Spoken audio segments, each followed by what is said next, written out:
Hey guys, it's Leon with Bigfoot Okanagan. I'm going to head up to an area that you guys haven't seen yet. And I am going to do an educational video about what I came across up there. But I want you to be part of the process with me. Sorry about the shaking a little bit. So what I'm going to do is I'm going to take you up to what I believe is a wallow. But the question is it Sasquatch? Or is there something else going on? Now, this particular wallow, the thing that's about, what I like about it is it has all the classic signs that most people would view as being Sasquatch in the area. So what I'd like you to do with me is I'm going to go through it. I'm going to show you everything I'm finding, and you'll see exactly what I'm talking about there's something there for sure. I don't know if it's Sasquatch or something else is doing it. So I'm going to start right off from the beginning. I'll show you once I get up to the wallow area. The road is absolutely brutal. I was thinking, you know, I don't know if you're a real Sasquatcher unless you have at least 2 good cracks in your front windshield and you've blown out a few shocks, but that's not fair. The reason I'm saying that is because I've got 2 huge cracks across my windshield, and I blew out 2 of my shocks in the back of my Jeep. So, but what I'd like to do with this particular video is use it as an educational or learning process for you, and get you to walk it through with me, and I'll show you what I'm finding, and I'll show you my thoughts on it, or give you my thoughts on what I'm seeing and stuff. But I'm not going to make any conclusions. I want you guys to kind of throw out your ideas too, and I'll try to tell you, you know, the pros and cons while I'm up there, and then you guys help me decide what you think, what's going on there. So once I get up to the wallow, I'll put the camera back on, and I'll take you for a little trip through the bush. Okay, thanks guys. Talk to you, let me see, probably talk to you in about an hour and a half by the time I get up there. And I actually look forward to showing you what I found. It's kind of funny or neat. So, okay, talk to you in a bit. Okay, you guys, I'm up at the wallow. What drew me to the wallow, which is this right here, you can see these X's behind me. There are 1,000 mosquitoes out here, so hopefully I won't be eaten alive. Listen, there's 4 things I want you to remember whenever you go squatching, and that is a healthy dose of skepticism, critical thinking, which isn't about criticizing, it's really about analyzing what you're looking for. What we're trying to do is also disprove it's Sasquatch. We're not just trying to prove everything is Sasquatch. And the reason why I want you to follow along on this process with me is to help me see what I'm looking at, because there's some interesting stuff up here I want to show you, and give me some feedback on that whole process.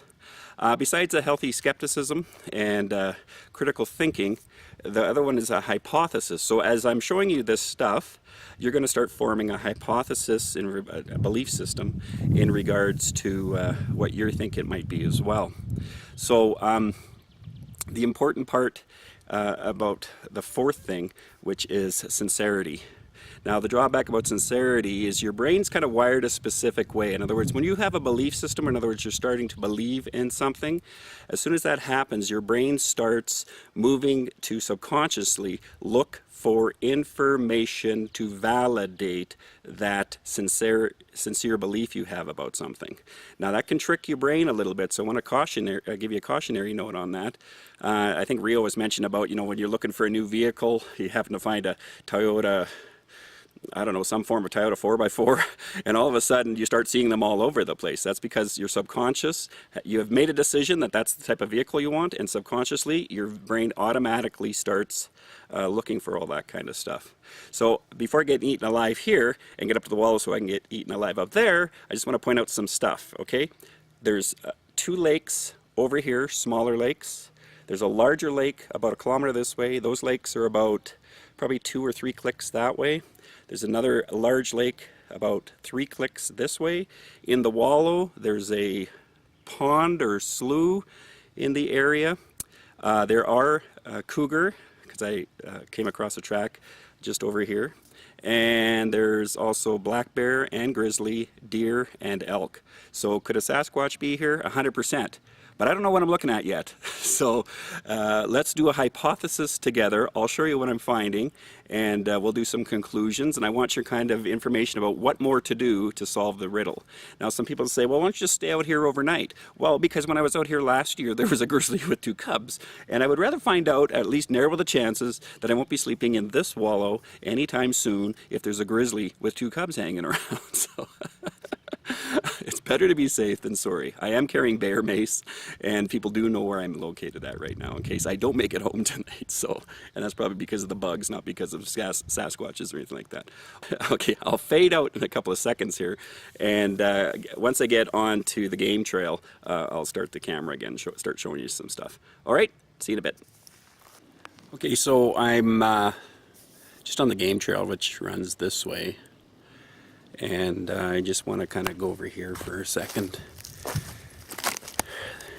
There are thousands of mosquitoes out here, so hopefully I won't get eaten alive. Just want to show you something. Again, just reiterating, 4 things you always take squatching with you. Healthy dose of skepticism, critical thinking, and the formulation of hypothesis, and your sincerity. And the one I warned you about sincerity is, unfortunately, you can be sincere about something, but unfortunately, you can be sincerely wrong. So you got to kind of incorporate that into what you're doing. So the area I'm going to walk into, the Wallows, just over here. But I want to show you some things. I want to get you to start looking at the ground a little differently, so I want to help you with that a bit. And the first thing I want to show you is this tree snap. Now, I remember Thomas Steenberg was talking about, you know, snapping trees and that, and how that was a idea that came out back in I think he said 1969, and then by the 1970s, that was kind of the standby. So every time you watch a documentary in the 70s, it talked about, you know, tree snaps. This means that's Sasquatch. I like Thomas's approach, which I agree with him. Unless I see a Sasquatch doing it, I can't say it is a Sasquatch. So part of me taking up into this area here is I want to show you stuff that we would commonly think as being squatches, and can use some healthy skepticism and kind of remember in the back of your mind is, unless we really see a squatch or we can get one filmed to snap this. This is an interesting snap, because I'm going to show you something. This is an older snap. The area I'm in, by the way, I came here last fall, just before the winter came, and the last time I was on the mountain, I think I did a quick 10-minute video of this area, and a snowstorm came in, so I had to get off the mountain. But there's a lot of interesting stuff here I want you guys to learn from a bit. So the tree here, there's no logs on top of it. There's nothing kind of really suggesting why this would be busted. It's approximately, I don't know, 6 feet, 6.5 feet, maybe 7 feet high. That part here that stretches up is probably about 2.5 feet where it's been snapped. And I just want to point out there's nothing on top here. Now, as a hypothesis, one could think that as this tree was standing straight up like this, a Squatch climbed up it, and then it followed along the top of it here with his arms. He was going clip, clip, clip, clip, clip. And as it got higher up, and the tree started to kind of bend over, eventually it snapped that part. But the bottom line is, I don't know. I just know that this looks different. It doesn't have a high tree top on it, meaning that if you look at it, it's lodgepole pine. And when you look at tops of lodgepole pine up there, like this one here, or there's another really good one, they're really thin, so it's hard for lodgepole pine to get snowpack on the top, unlike that balsam there. where it's got thicker leaves and stuff like that right there. As it grows higher, it gets thicker, so there's no weight on it, so you can see it snapping. So anyways, this is kind of the weird part for the beginning. The X's are right over there, and I'll go over and get a closer look at them in a bit. Alright, so I want to take you to this next spot. So what I want to show you guys is these rocks behind me. Rocks, Leon? Yeah, I want to show you some rocks. Because there's two different types of rocks. I'm not talking geological, like I'm not talking granite or sandstone. What I'm talking about is two different rocks. There's rocks that are in the ground, that you've seen were in the ground to begin with. And there's other rocks that aren't in the ground. And that's the mystery starts beginning. Okay, so just give me a sec. Okay, in this area I want to show you something. And what I want to point out to you is just a few things. Now, if you were to go over this area, you're going to walk right by this, and you're not going to see things that I'm looking at, or that I would notice. So you have two different types of rocks. This rock right here, you can see how it's still in the earth. Same as that rock right there. And the rock behind it right here. But then you have these other rocks.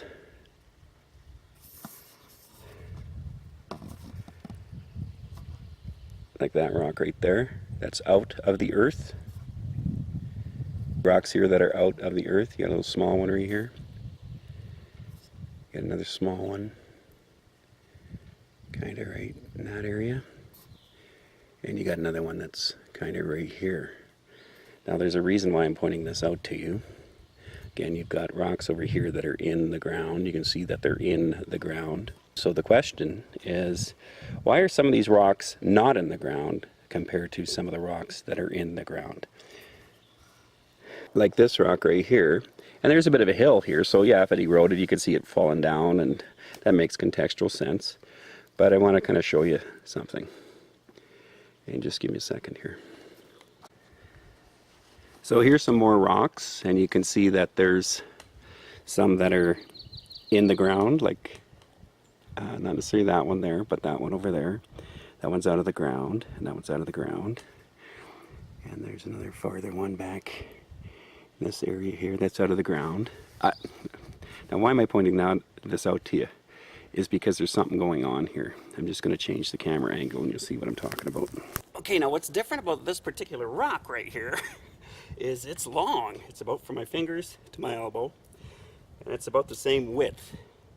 And what you see here is it's been pulled. It's been pulled out of this stationary location. Like, you can't see this rock behind me here, but the ones that are inset, this one's actually been lifted up. It's about 4 inches deep. So something has fiddled with the environment. And that's the mystery. I want you guys to look at some of these clues and tell me what you think, okay? There's a bit of a close-up. You can see how there's a hole right there, and that rock has been pulled out of that hole. How you can tell is the shape of the hole matches that part of the rock. This rock's just on the surface, this one here. See my shadow? The one behind it is still in sit, meaning in its situation of being there earlier.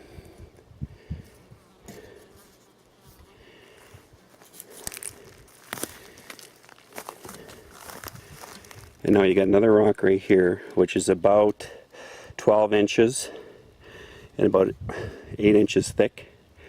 And that's come out of this hole right there. You see this stick, this part right here. This stick had fallen back in there, but it's the outline of it is right here. Again, you have one that's inside. So something's going on here. I was mentioning about the pond or the slough. And that's it right there. And the mosquitoes are crazy. So I'm sorry if some of this is shaky, you guys, but there's thousands of them out here. You'll see that as I'm filming. Okay, so I want to take you to another area. One moment. Okay, so what I want to show you here is you heard about fencing. Now the wallow is right up here. And honestly, with me, whenever I walk into a wallow, if there's something about them that really just brings me to peace. Like there's just something that totally makes me get into a relaxed state. Now, of course, I'm not looking at an 8-foot Sasquatch standing there, or a grizzly, 500 to 600 pound grizzly, which I certainly would think would interrupt my serenity a little bit. But there's something about wallows. You see how that's all clear? The whole area is kind of cleared off there. And it's all clear on the top, but then what you have is this fencing. And it goes all the way around the crest of the wallow.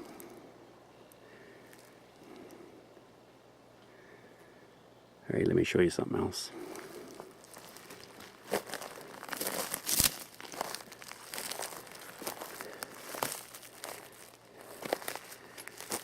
I'm still looking on the ground, by the way. So something has come across this area here. You can see this is all busted off. That's kind of busted. The game trail runs right through here, up through there and around. And something has stepped either over this rock right here and stepped right on there, which snapped that tree in half. Again, I'm still looking on the ground, looking for disturbances, prints, or anything that kind of stands out a little bit. So what you're looking at here is a tree that has fallen. You can see it right there. And it's flipped over that way. And inside of the root system, you've got rocks, dirt, and the significant thing about it is you have a big hole here. Now these are all over the area, and this contextually makes sense to me. So when a tree falls over, there should be a dirt with rock and a hole, or what would happen over time as this gets eroded, what you'll just have is the root system, but you'll still have an indentation. So if you're in an area, I'm trying to get the wind blocked here a little bit. When you're in the area, you have to make sure that you dig down in some of the areas where the trees are just hanging. In other words, the root system's kind of up in the air. And so you can really kind of negotiate with what you're looking at. Okay, next spot. Okay, there's something about this that doesn't make any sense to me. Not sure. As I mentioned before, there should be a big hole right here. But there's no hole here at all. This is just kind of loosely sitting here. It's a pretty big old root system. It's probably a good 3.5 feet width across here, which means it should have left a very large hole here. Or at least an impression or an indent, but there's nothing here. And it's loose. I'm not saying anything's dragged it here or anything like that. It just doesn't make contextual sense to the environment. And that's kind of what we're looking for, is stuff that doesn't fit with the natural rhythm of what we're supposed to be seeing. So it's just something to take a peek at. Okay, so there's the game trail. You can see it cuts through here. And there's the wallow. There's the wallow right there. This whole open area. And you can see how the fencing just skims the ridge of this plateau. I'm almost at the very top of the mountain. Probably another couple of 100 feet to get to the very top.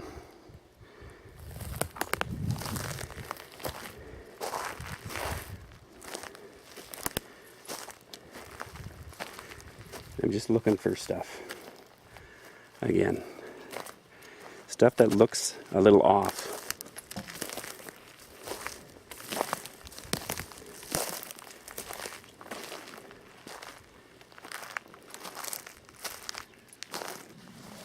Okay, there's a rock right here. That rock that you're looking at right here is about 8 feet long. And there's something that doesn't make sense to me regarding this rock. And let's see if I can explain it to you. This rock right here, and this rock right here, this rock belongs over here. You can see this nipple right here. That's part of this nipple right here. And then this part right here, you know, I don't know why these would be on top here. I understand why this 8-foot part here and this 4-foot part here has been cracked. Trunk that runs underneath here that's lifting up and it's obviously cracked these two pieces of rock. But this rock's supposed to be fitting over here, and this rock is supposed to be fitting somewhere else. And there's a huge red ant pile here that I better get away from before I get nibbled on here a bit. So again, something just doesn't make sense, doesn't fit naturally with what I'm looking at. So again, as I'm scanning the area, I see rocks that are out, and I see rocks that are inset, like right here. Rocks that are out, rocks that are inset.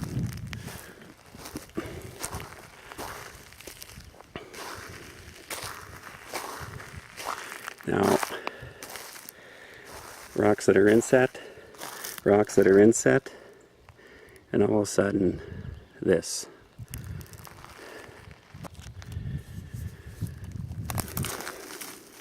Okay, so this rock right here is 18 inches long and a foot wide. It's probably a 30, maybe 40-pound rock. This one came out of this hole right here. That rock came out of this hole right here. So this was down, this was over. The rock just above it right there comes out of this hole right here. That rock there, which is 16 inches by 10 inches thick, came out of this spot right here. Now you can't see it with the camera. How I know is the rounded part here, this part here that's flat, it's this flat part right here. So again, there's definitely something else going on. Here again is one of the root systems. You can see the trees falling down. That makes contextual sense. Nice big hole. And you check out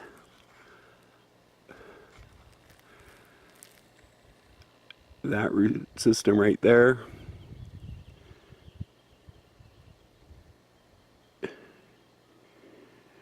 It doesn't have a hole like that, and nor does the other one right here.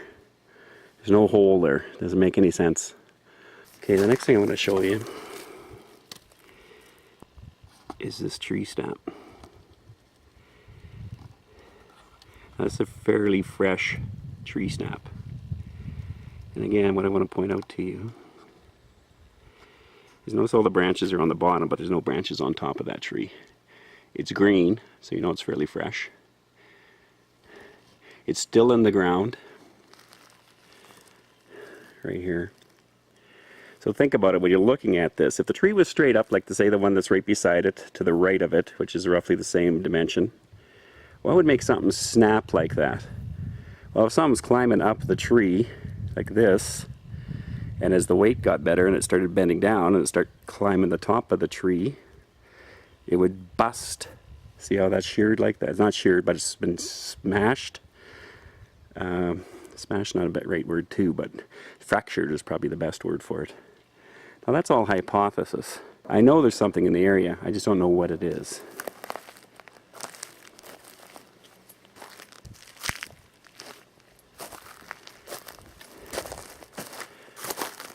Okay, so here you have this rock here. That rock used to be fitting right inside of this area right here. It's been lifted up like that.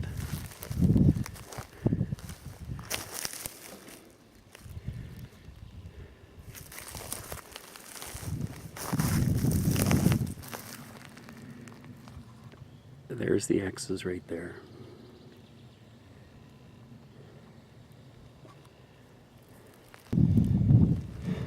Again, you can see the perimeter fencing that goes all the way around here again. So the X's, which are right there, are below it. I kind of agree with a few people who have the idea that I think Bigfoot does use nature as a navigational or a way of contacting each other. But I don't find any structures up here on this mountain. I'm about 6,500 feet up. I haven't found any structures. Again, this makes contextual sense to me. There's that rock. You can see all the dirt's obviously been weathered off, and it's still stuck inside there. I'm showing you that because I'm going to show you something a bit that kind of looks off a bit. Okay, hopefully you can hear me. Does this look like a big rock to you? because it looks like a big rock to me. It looks like a really big rock to me.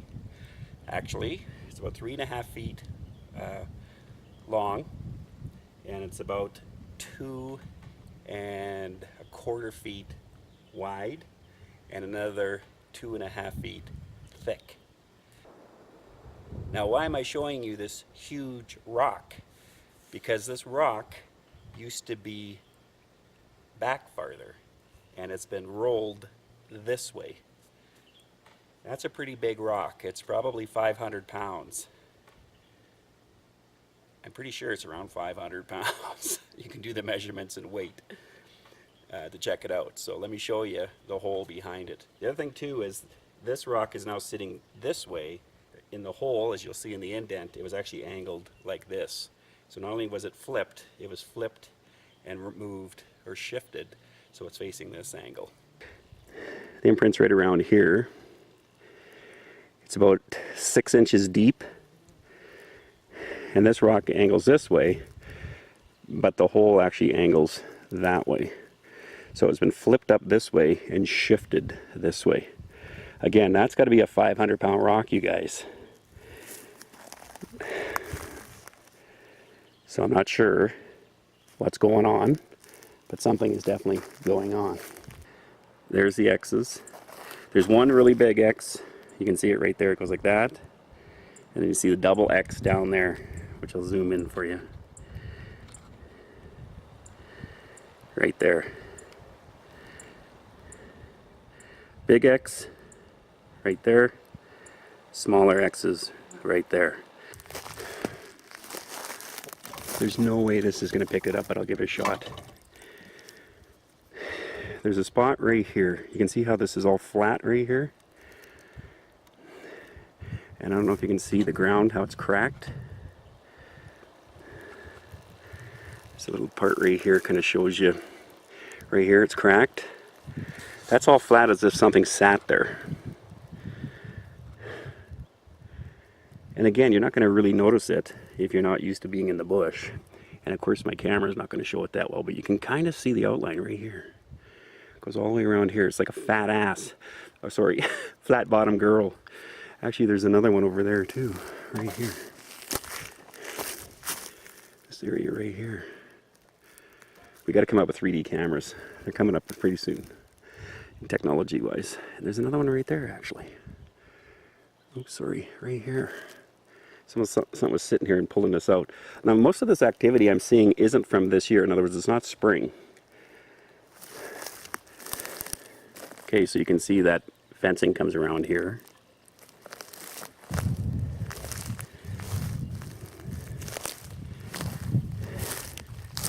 And that's a good 8-10 feet tall.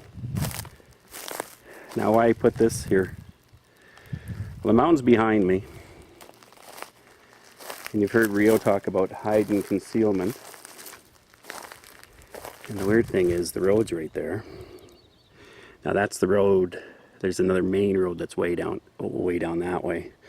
This is just the road getting up to kind of the location I'm in. Just a side note, make sure you always bring your chainsaw with you, especially in springtime, because there's been some pretty wicked logs that have been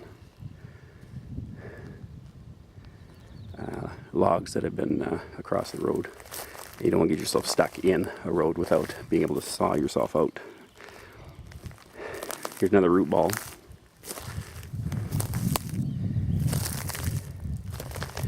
And that makes sense. Big hole. Another root system behind it a bit. It's fallen over. You can see the rocks in the dirt. You can see this. Thing that doesn't make sense is this rock right here. Oops. Thing that doesn't make sense is this rock right here. Because it's on a branch, it's actually not on a root system, and that's probably a good 16 inches long and stuff. I think I showed that one last year. So again, when you're looking down here, again, there's the road. Hide and concealment's a great location. If you're trying to come up through here, there's no way you're going to come up through here, because look at that garbage that's down there. Notice also all the wood is falling the same direction. You get some leaners here. Again, in the squashy world, that would mean that There's squatches in the area, but I don't like doing it that way until I find out something else is going on. This rock is sitting on that rock. Don't know why that rock would be sitting on that rock. It doesn't make sense. Okay, but I always saw stuff like this, or logs that are ripped apart, like that right there. I would think this area could be a bear wallow. Again, that's the crest right here. And just below the crest, it starts the fencing that goes only around the crest, all the right direction. This rock here has been moved out of that hole right there. That little piece of rock right there fits right inside that rock. I can see that already. Actually, those 3 pieces are off that rock. I'm just looking. This moss is right on bedrock, so it doesn't indent very much. This rock here has been moved from right here. If you follow my finger, dips in, goes around, comes down, dips in, goes around. That's the dip on the rock. That's the dip on this corner right here. That rock's been put over here too. That rock's about 2 feet long. Again, you have the other ones that are just inset. You got something going on here. That's been freshly busted. Pushed down by the looks of it. Because it snapped. The pieces are right there.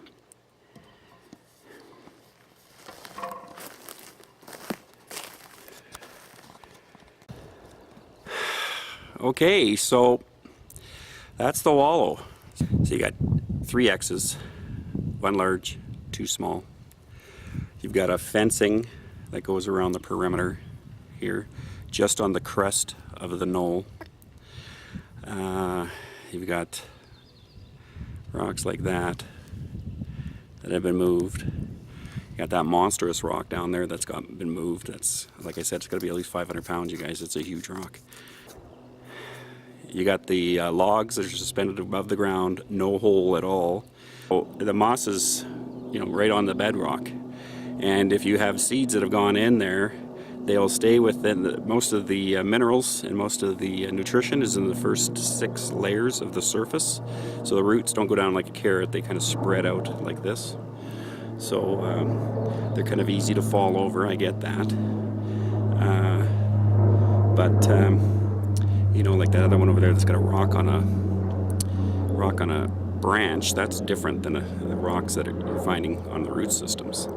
And you want to remember to, again, when you're looking at this, you guys, what do you think? Okay, the hypothesis is there's something in the area. With that hypothesis is I have no idea what it is. I've been in bear wallows and I've been in grizzly wallow habitats. And if I came up here, I would think that this could be definitely, grizzly or black bear. But other stuff doesn't seem to make sense. Again, all this would be viewed in our cultural YouTube thing as being, this is Sasquatch here. I have to fess up a little bit. I think there's a print that looks like it could be a Sasquatch print down lower. But it's old. So if I even try to show you it on camera, you're not going to see it. And I want to stick with facts. So let's see. So critical thinking would be put up cameras, which I have. The next step would be put out audio recorders as well. Next step would be return to the site on a regular basis. Because again, most of this activity is probably been from late fall of last year and maybe over the summer last year. And I want to just check to see if things are coming back through here. So I have set up treats, and those treats have been taken already. And from what I can tell from one of the apple cores, it looks like a deer. But I'll check the camera just to make sure. So using your hypothesis, and you came into an area like this and you started noticing rocks on the surface and rocks that are in the ground, which tells you or makes you ask, why is that happening? And then later on finding rocks that have been pulled, larger, fairly large rocks, 20, 30, 40 pound rocks have been pulled from sites. That could definitely be black bear or grizzly. Looking for grubs. But then you've got another 500 pound rock that's over there.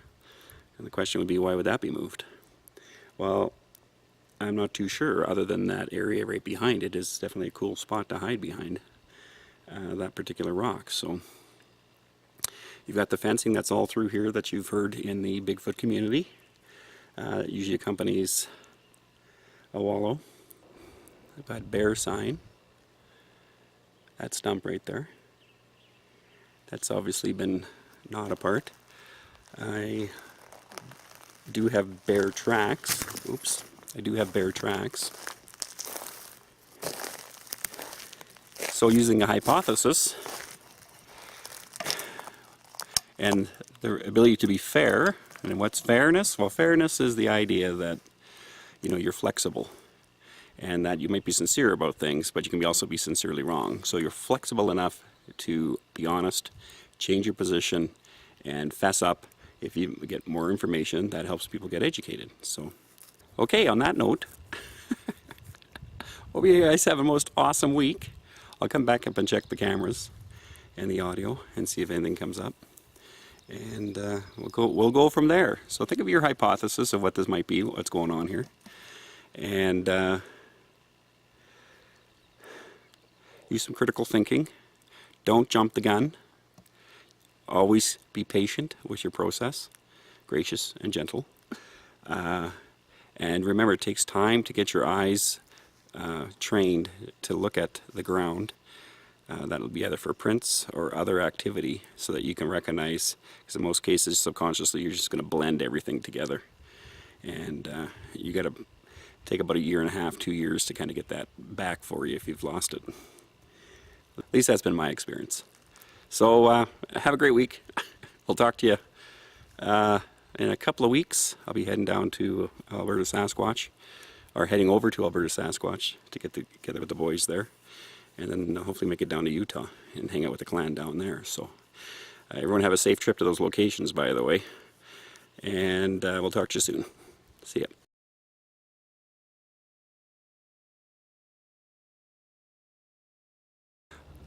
Okay, I also forgot to mention one other thing too, which is if there's bear in the area, there should be scat. I've only seen coyote scat, and I haven't seen any bear scat around the area at all.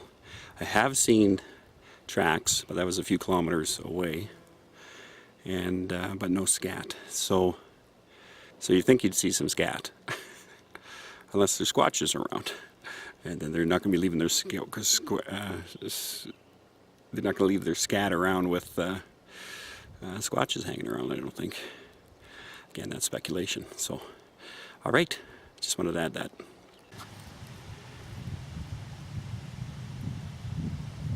There's a bear track right here. It's going up a hill. So you can see the claws that are in here. This is where the pad would have been. Let me go up that way. Pretty big claws, though. You can see that it's been weathered a bit too, because this is kind of, the soil's kind of been rained on. This little part's right here. See, that's kind of a little water flow been over top of that. Anyways, I always check the side of, they go all the way up here. Always check the side of hillsides that are sandy for sure. Alright, just wanted to point that out.